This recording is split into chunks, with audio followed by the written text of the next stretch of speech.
Hey man, you got a letter from my kawama? Okay, gracias. Sit back and relax. This is the story about a man named Kosme from the Cortez Sea. He's brave and strong, and most of all he's free. If you're looking for some carne, well you know where it's at. Take a left turn in Old Kino, past the stray cat. But if you're looking for some seafood, search no more, 'cause it's cooking in the kitchen, knock on Kosme's door.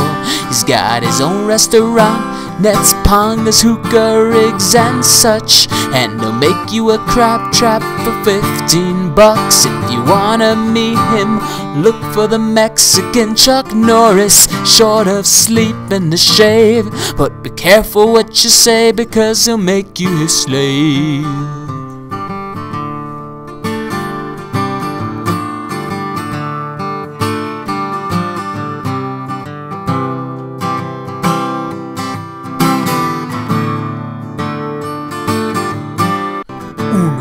Dos, tres, cuatro, por adentro, por afuera, candadito.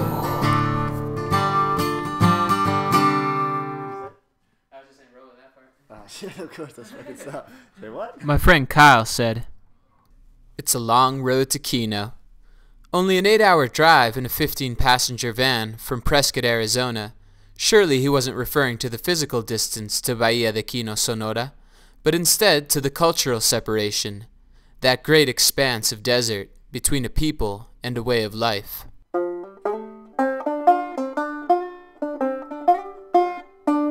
The van is hot and crowded as we cruise through dirty cities, then border towns, tall fences and traffic, then finally, the smell of Mexico, burning trash and hay, the sun burning down, arid and illuminated Sonora.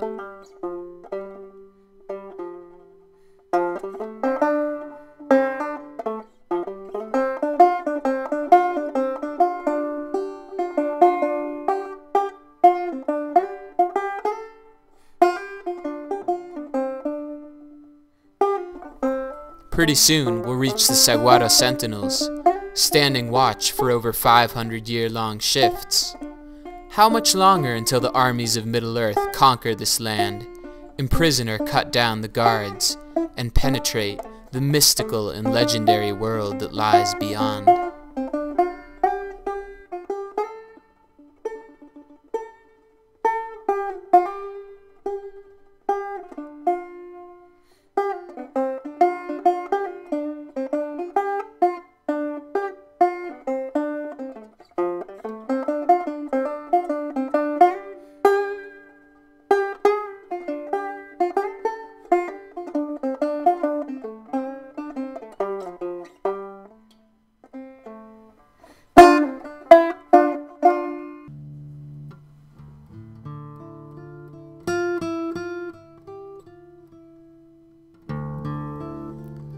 On first impression, Kino is a poor and dusty town, beginning to sprawl with the mansions and hotels of the rich and retired. The central plaza is a dirt field, with a steel gazebo, and school kids always have a soccer game kicking. The circus or the hypnotist often set up shop, and on Sundays the plaza becomes a flea market, with a cute black-haired girl at one of the stands. There are kids on bikes, a paleta stand with a jukebox and TV for music videos.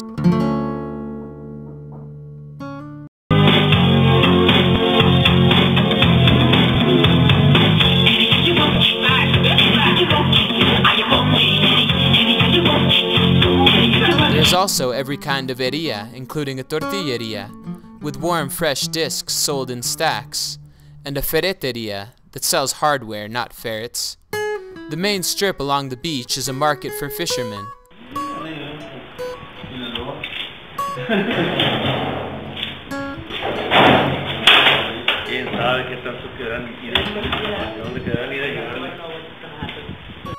With smells that overpower the senses.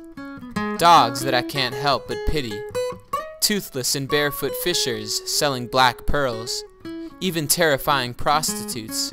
And of course, a long beach full of pangas that come and go as they please.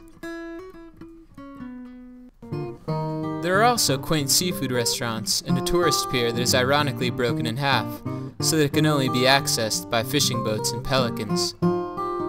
Before we met Kosme, the Kino Bay Field Station students would bike, drive, or walk into Old Kino for fun, sometimes recognized as Tadeo's disciples down the way in Kino Nuevo. But now we have a new friend in town, a fascinating character and a key player in this strange microcosm. A man with a beachfront house, 3 pangas, 3 kids, a wife with her own seafood restaurant, and everything else he needs. Kosme is a captain, a cosmic superhero, and a comedian. A crazy old salt who likes to drink and dance, but most of all, speed around the endless sea in his purple panga.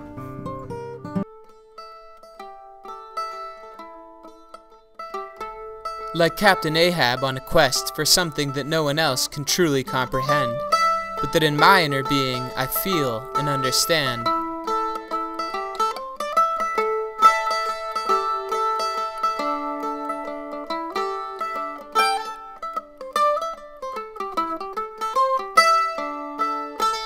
Sometimes I think that Kosme also attempts to reflect on my world, the place where I come from, my point of view. I can see the curious and momentary flicker in his eye, but then, like a shell beneath the waterline, it is quickly replaced by a sweeping wave, by the eternal crash and pull of reality. Kosme's reality is the sea, and I think that Kosme knows the sea better than I know my own yard, better perhaps than I know myself.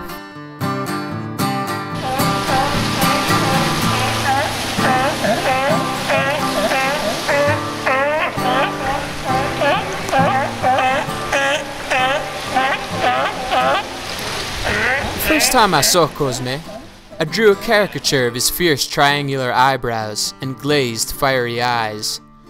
Who was this Mexican pirate, and how did he fit into the Prescott College staff at the field station? Then he was introduced as our new captain, and he said that if we didn't listen to him, he would chuck us overboard into the drink. As I got to know Kosme, more through the lines in his face and the expressive language of his fisherman's hands, than by his nearly unintelligible Sonoran slang, I came to know him as a teacher, a comedian, cooler than Clapton, badder than a drug runner. Action. And this doll has been working out. But always laid back, and always smiling. In the taco shop, in his black tinted pickup, strolling along the beach, and in 5-foot swells and 30-knot winds, always in his element.